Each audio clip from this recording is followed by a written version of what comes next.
is the needed time. Now is the needed time. Now is the needed time.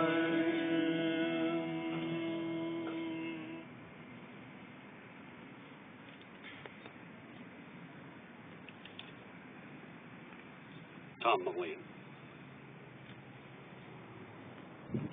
The ninth station, Jesus falls the third time.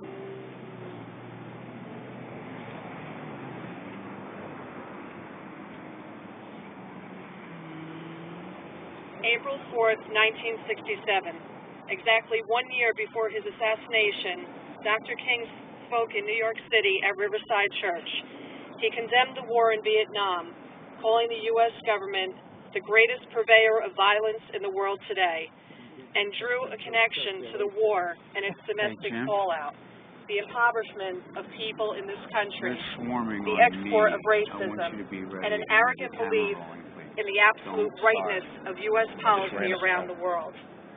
Moreover, Dr. King, in calling for nonviolent resistance to the evil triplets of American society, racism, materialism, and militarism, was seeking an inseparability and continuum of action for social justice and peace.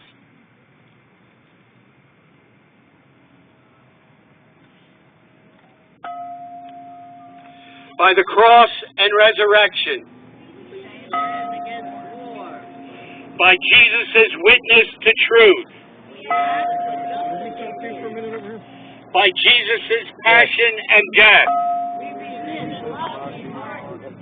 by Jesus' victory over the grave.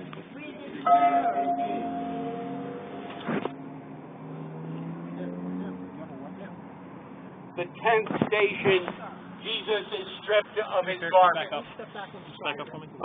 All right. Well, then I'm now being placed on private property. I'd like to, of my own volition, walk back onto public property, please. Thank you. My friends, peacemaker friends, we have been coming to these sites for 32 years. My 32nd year I don't want to at play GE games or Lockheed with Martin. you. I am The a 10th station. and I am an Ceremonial groundbreaking for the Pentagon, the most powerful agency of violence and war in the world today, took place on September 11th, 1941.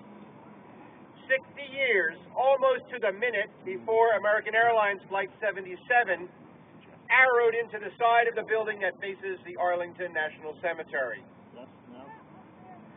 Like the child who was able to see that the emperor was without clothes, I do. can we see what's before us today? Can we see the greed, the lies, the violence that lay before us?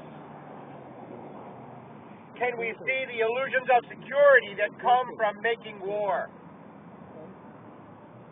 September 11th, 2001, all of our imperial illusions of security based on nuclear weapons, Star Wars shields, or trillion-dollar military budgets were shattered in a wink. We were vulnerable, just like everyone else on this fragile planet. With all due respect, If there be such a thing as real security, then it must rest on something more than what we can do for ourselves with muscle or weapons. Something that has to do with relationship with others and the earth, with fairness, there is no problem here. with honoring the commonweal and the commonwealth, with being a neighbor, not the overlord. And all of that means justice.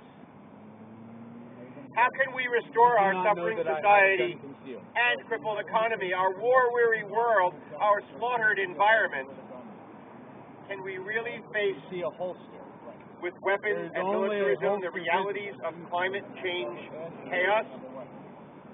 Bombs may somewhat win wars and bring the false peace of victory, but justice will never be achieved with bombs and cruise missiles, nor with Star Wars and out-of-this-world plans. However profitable that might seem, for the militarization of space. I'm here for peace. The only victor in war is war itself. If you and I want real peace, not dominion or wealth or empire,